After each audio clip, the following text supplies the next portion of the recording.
الحمد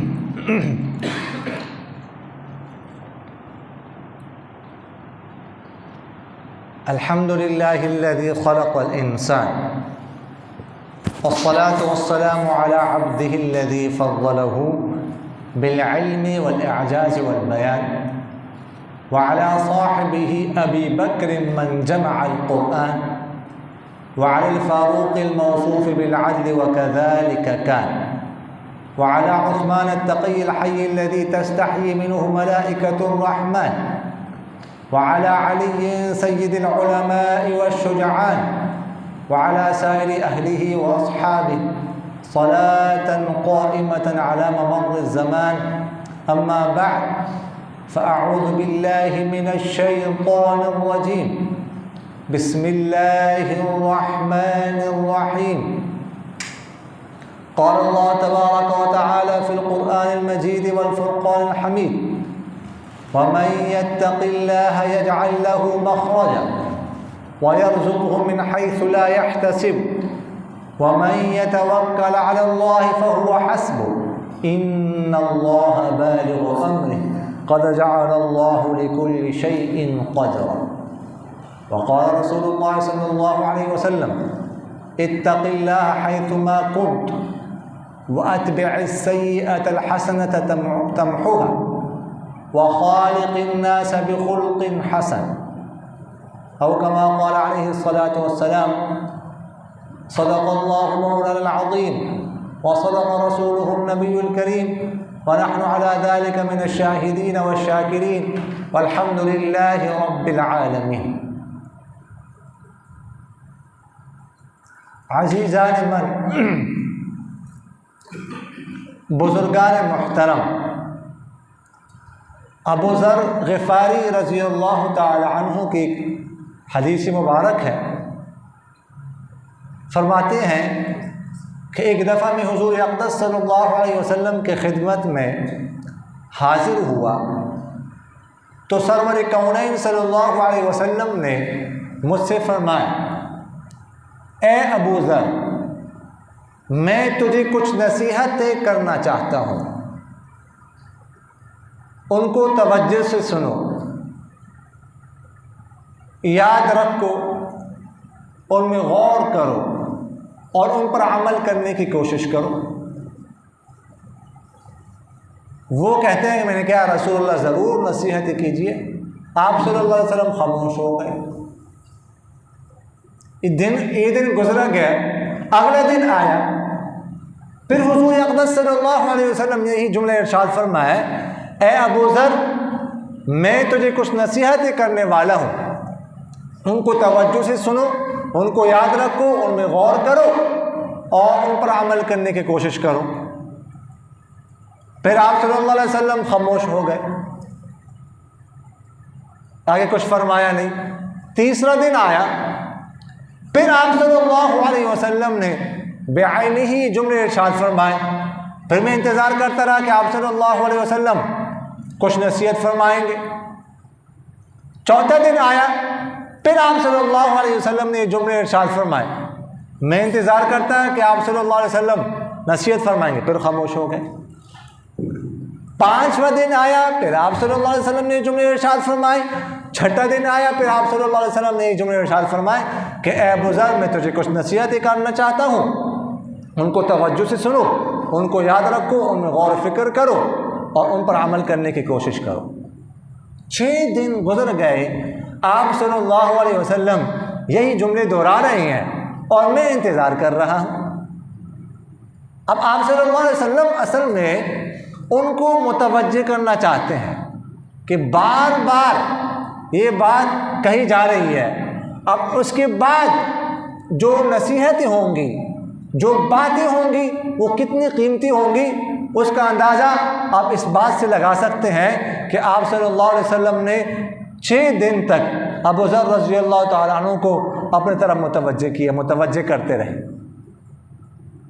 اس کے بعد تو اس طرح 6 دن کے بعد اب جو بات ہوگی تو اس کا اثر کیا ہوگا، اس کی اہمیت کیا ہوگی، کتنے غور سے وہ سنیں گے. تو 6 دن گزرنے کے بعد 7ویں دن حضور اقدس صلی اللہ علیہ وسلم نے وہ نصیحتیں فرمائے، میں 5 نصیحتیں آپ کو کرنا چاہتا ہوں۔ پہلی نصیحت کیا ہے کہ اپنے ظاہر اور باطن میں تقوی اختیار کر۔ دوسری نصیحت ارشاد فرمائی کہ جب آپ سے کوئی گناہ ہو جائے، کوئی بدی سرزد ہو جائے، تو اس کے بعد نیک کام کر لیا کرو، وہ نیکی اس گناہ کو مٹا دیتی ہے۔ سرکار دو عالم صلی اللہ علیہ وسلم کا ارشاد مبارک ہے، اتق اللہ حیثما کنت، کہ اللہ سے ڈرو جہاں کہیں بھی آپ ہو، ہر جگہ ہر حال میں اللہ سے ڈرتے رہو۔ یہ بھی ابو ذر غفاری رضی اللہ تعالیٰ سے روایت، اور جو 5 نصیحتوں والی روایت ہے وہ بھی ابو ذر غفاری رضی اللہ تعالیٰ سے۔ اور فرمایا وَأَتْبِعَ السَّيِّئَةَ الْحَسَنَةَ تَمْحُوهَا، برائی کے بعد نیکی کر لیا کرو، وہ نیکی اس برائی کو مٹا دیتی ہے۔ وَخَالِقِ النَّاسَ بِخُلُقٍ حَسَنٍ، اور لوگوں کے ساتھ اچھے اخلاق سے پیش آؤ۔ اور قرآن پاک میں بھی اللہ تعالیٰ فرماتے ہیں ان الحسنات یذہبن السیئات، کہ جو نیکیاں ہیں یہ برائیوں کو مٹا دیتی ہیں، برائیوں کو لے جاتی ہے۔ تو فرمایا کہ دوسری نصیحت یہ ہے کہ جب کوئی گناہ ہو جائے تو نیکی کر لیا کرو۔ تیسری نصیحت ارشاد فرمائی آپ صلی اللہ علیہ وسلم نے کہ کسی سے کچھ مت مانگو، کسی کے سامنے اپنی حاجت پیش نہ کیا کرو، کسی کے سامنے اپنی ضرورت بیان نہ کرو، لوگوں کے سامنے اپنی ضروریات مت رکھو، اللہ سے مانگو۔ یہ آپ صلی اللہ علیہ وسلم نے اور بھی بہت سارے صحابہ کو یہ نصیحت ارشاد فرمائی تھی۔ مثلاً ثوبان رضی اللہ تعالیٰ عنہ سے روایت ہے کہ آپ صلی اللہ علیہ وسلم نے ارشاد فرمایا من تکفل لی الا یسأل الناس شیئا اتکفل له بالجنہ، جو مجھے اس بات کی ضمانت دے کہ وہ لوگوں سے کچھ مانگے گا نہیں، لوگوں کے سامنے اپنی حاجت نہیں رکھے گا، اتکفل له بالجنہ، میں اس کو جنت کی ضمانت دیتا ہوں۔ تو تیسری نصیحت فرمائی کہ کسی سے کچھ مت مانگ، لوگوں سے مت مانگ، دینے والا اللہ ہے، جس سے آپ مانگ رہے ہیں اس کو بھی تو اللہ دے رہے ہیں، تو اس سے کیسے مانگ سکتے آپ؟ اللہ سے مانگے آپ، یہ پختہ یقین ہونا چاہیے۔ چوتھی نصیحت آپ صلی اللہ علیہ وسلم نے ابو ذر غفاری رضی اللہ تعالیٰ عنہ کو یہ فرمائی کہ کسی کی امانت اپنے پاس مت رکھا کرو، اس لیے کہ ایک تو ویسے انسان ہے، انسان کے ساتھ نفس ہے، شیطان ہے، تو کسی بھی وقت شیطان انسان کے اوپر غلا سکتا ہے، کچھ کچھ گڑبڑ کر سکتا ہے، اس کے علاوہ انسان سے غفلت بھی ہو سکتی ہے، تو بعد میں تاکہ رسوائی کا سامنا یا پچھتاوے کا سامنا نہ کرنا پڑے۔ 5ویں نصیحت آپ صلی اللہ علیہ وسلم نے ابو ذر غفاری رضی اللہ تعالیٰ عنہ کو یہ فرمائے کہ اے ابو ذر، 2 لوگوں کے درمیان حکم ثالث مت بن فیصلہ کرنے کے لیے کہ فیصلہ کرو۔ یہ 5 نصیحتیں آپ صلی اللہ علیہ وسلم نے ابو ذر غفاری رضی اللہ تعالیٰ عنہ کو فرمائی، لیکن کیسے؟ ہم نے شروع میں عرض کیا کہ 6 دن تک ابو ذر غفاری رضی اللہ عنہ کو متوجہ کرتے رہے۔ پہلے دن فرمایا اے ابو ذر، میں تجھے کچھ نصیحتیں کرنا چاہتا ہوں، ان کو توجہ سے سننا، ان کو یاد رکھو، انہیں غور و فکر کرو، ان پر عمل کرنے کی کوشش کرو۔ پہلے دن میں یہ فرمایا، دوسرے دن بھی 30 پھر خاموش ہو گئے، پہلے دن یہ فرمایا، دوسرے دن یہ فرمایا پھر خاموش ہو گئے، تیسرے دن یہ فرمایا پھر خاموش ہو گئے، چوتھے دن، 5ویں دن، 6ٹھے دن، ہر دن آپ صلی اللہ علیہ وسلم نے جملے ارشاد فرماتے تھے، اس کے بعد خاموش ہو جاتے تھے۔ ابو ذر غفاری رضی اللہ تعالیٰ انتظار کرتے کہ کب فرمائیں گے. 7ویں دن یہ 5 نصیحتیں ارشاد فرمائی. اب اس کا اندازہ آپ لگا سکتے ہیں کہ یہ کتنی اہمیت کی حامل نصیحتیں ہیں. تو پہلی نصیحت کیا ارشاد فرمائی کہ اپنے ظاہر اور باطن میں تقوی اختیار کرو. تقوی کسے کہتے ہیں؟ تقوی بچنا، جس کو ہم پرہیزگاری کہتے ہیں نا، بچنا، گناہوں سے بچنا، اللہ سے ڈرنا، اس کو تقوی کہا جاتا ہے. اور فرمایا کہ ظاہر اور باطن میں تقوی اختیار کرو. تو ظاہر اور باطن کا کیا مطلب ہے؟ دیکھیے، یا ایک ہمارا ظاہر ہے جو سر سے لے کر پاؤں تک نظر آتا ہے، دوسروں کو نظر آتا ہے.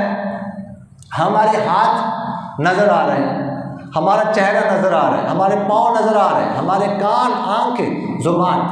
تو اس سے زبان سے ہم کوئی قول بولتے ہیں، کوئی بول نکالتے ہیں، سنتے ہیں، نظر آ رہا ہے. ہاتھ سے کوئی عمل کرتے ہیں، نظر آ رہا ہے. ایک ہمارا باطن ہے، دل کی دنیا ہے، جو دوسروں کو نظر نہیں آتی لیکن اس خالق کو نظر آ رہی ہے وہ دنیا.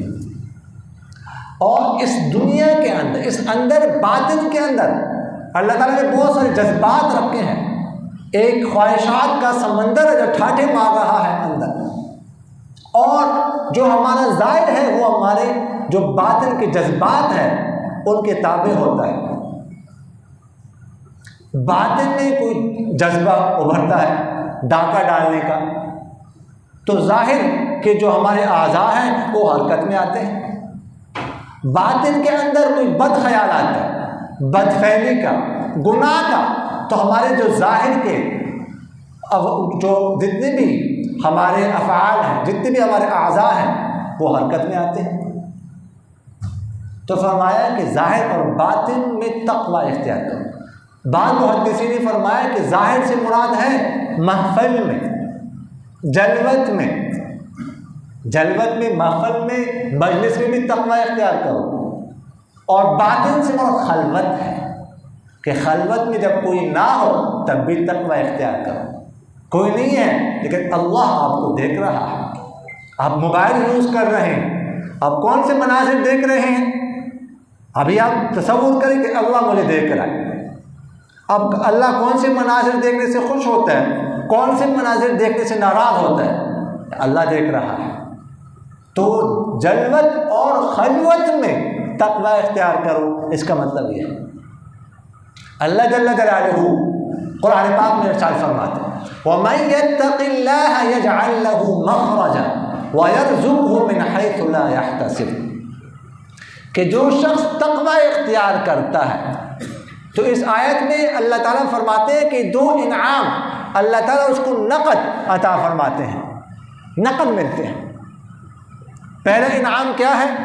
یجعل لہ مخرجا، کہ اللہ تعالیٰ اس کے لیے پریشانیوں سے، مشکلات سے، تکالیف سے، مسائل سے راستہ نکالتے ہیں، مخرج نکالتے ہیں. تنگی سے کوئی ہر انسان یہ چاہتا ہے کہ اس دنیا میں بھی، اور جو برزخ کی قبر کی زندگی ہے اس میں بھی، اور جو آخرت کی زندگی ہے اس میں بھی پریشانی نہ ہو، مشکلات نہ ہو. اگر پریشانی آ جائے تو جلدی چلی جائے.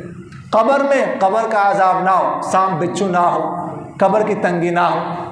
آخرت میں بھی حساب کتاب نہ ہو. اگر حساب کتاب ہو بھی جائے تو ہلکا پھلکا ہو. ہر انسان کی خواہش ہوتی ہے بغیر حساب کتاب میں کہ انسان جنت میں چلا جائے.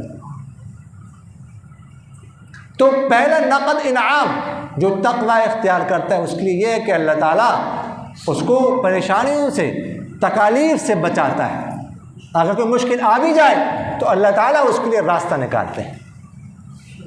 اور دوسرا انعام جو نقد ملتا ہے جو شخص تقوی اختیار کرتا ہے اس کو،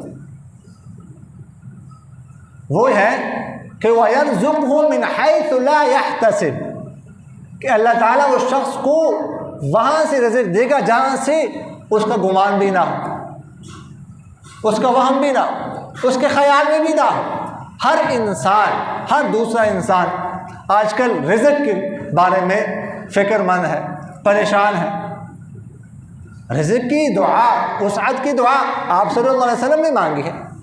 آپ صلی اللہ علیہ وسلم کی ایک دعا ہے، اللہم انی اسألک علما نافعا ورزقا واسعا وشفاء من کل داء وعملا متقبلا، کہ اللہ میں آپ سے سوال کرتا ہوں علم نافع کا، ایسا علم مجھے عطا فرمائے جس سے لوگوں کو فائدہ پہنچے، ورزقا واسعا، اور اے اللہ میں آپ سے سوال کرتا ہوں وسیع رزق کا۔ تو رزق واسع، اس کی دعا تو آپ صلی اللہ علیہ وسلم نے مانگی ہے، اور ہر انسان یہ چاہتا ہے کہ میرے رزق میں وسعت ہو، برکتیں ہوں۔ وشفاء من کل داء، اور اے اللہ میں آپ سے سوال کرتا ہوں ہر بیماری سے شفا کا۔ وعملا متقبل، اور اے اللہ میں آپ سے سوال کرتا ہوں ایسے عمل کا جو آپ کے یہاں مقبول ہو، قبول ہو جائے۔ تو رزق ہو اور واسع ہو، یہ ہر انسان چاہتا ہے، ہر مخلوق چاہتی ہے۔ تو جو تقوی اختیار کرتا ہے تو اللہ تعالیٰ اس کو رزق، اس کے لیے رزق کے دروازے کھولے گا، ایسے دروازے کھولے گا کہ اس کی وہم و گمان میں بھی نہیں ہوگا کہ وہاں سے بھی مجھے رزق مل سکتا ہے، وہاں سے بھی کوئی سبب پیدا ہو سکتا ہے۔ اور ایک اور جگہ پر اللہ جل جلالہ ارشاد فرماتے وَمَن يَتَّقِ اللَّهَ يَجْعَلْ لَهُ مِنْ أَمْرِهِ يُسْرًا، کہ جو شخص تقوی اختیار کرتا ہے تو اللہ تعالیٰ اس کے لیے ہر کام آسان کر دیتے ہیں، ہر کام میں آسانی ہوتی ہے، ہر کام فٹافٹ ہو جاتا ہے، کوئی تنگی نہیں، کوئی مشکل نہیں۔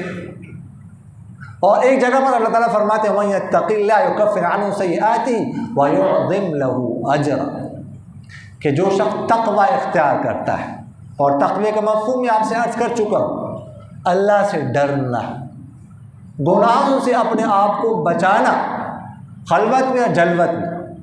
تو جو شخص تقوی اختیار کرتا ہے یکفر عنہ سیئاتہ، اللہ تعالیٰ اس کے گناہ مٹا دیتے ہیں۔ تقوی جو تمام احکام اور تمام عبادات کا لب لباب اور خلاصہ ہے، جس طرح عافیت کی دعا مانگنا یہ تمام دعاؤں کی سردار ہے، اللہ تعالیٰ سے عافیت کی دعا مانگنی چاہیے۔ آپ صلی اللہ علیہ وسلم کی ایک دعا ہے اللہم انی اسألک العفو والعافیۃ فی دینی ودنیای واہلی ومالی، اے اللہ میں آپ سے خیر و عافیت کی دعا مانگتا ہوں، دین میں بھی، دنیا میں بھی، مال میں بھی، اہل عیال میں بھی۔ عافیت کی دعا مانگنی چاہیے ہر ایک کو، ہر انسان کو۔ نظر کسی بھی وقت لگ سکتی ہے، ایک انسان ہے بہت زیادہ عبادت کرتا ہے، رات کو عبادت کرتا ہے، تہجد پڑھتا ہے، نمازیں پڑھتا ہے، روزے رکھتا ہے، لیکن نظر بھی لگ سکتی ہے، دل میں بات آ سکتی ہے، کوئی تکبر کا کلمہ زبان سے نکل سکتا ہے، تو یہ سب کچھ برباد ہو جاتا ہے۔ تو اس لیے روزانہ اللہ تعالیٰ سے عافیت کی دعا مانگنی چاہیے۔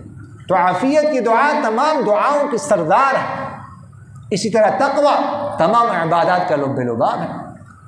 تو فرمایا کہ جو تقوی اختیار کرتے ہیں تو اللہ تعالیٰ ایسے لوگوں کے گناہ مٹا دیتے ہیں، وَيُعْظِمْ لَهُ مِنْ أَمْرِهِ وَيُعْظِمْ لَهُ أَجْرًا، اور اللہ تعالیٰ ان کے اجر کو بڑھاتا ہے۔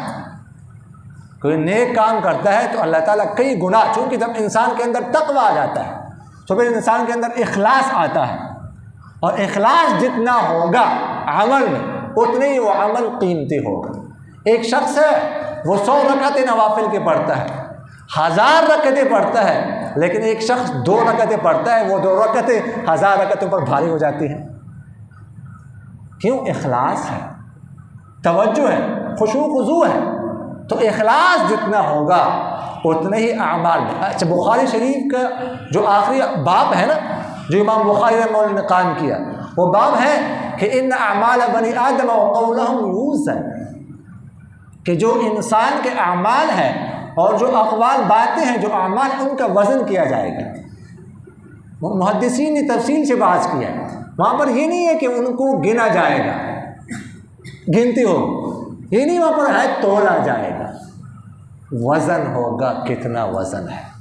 تو جتنا انسان کے اندر تقوی زیادہ ہوگا اتنا ہی انسان کے اعمال میں وزن بھی زیادہ ہوگا۔ اللہ تعالیٰ مجھے اور آپ حضرات کو تقوی کی دولت نصیب فرمائے۔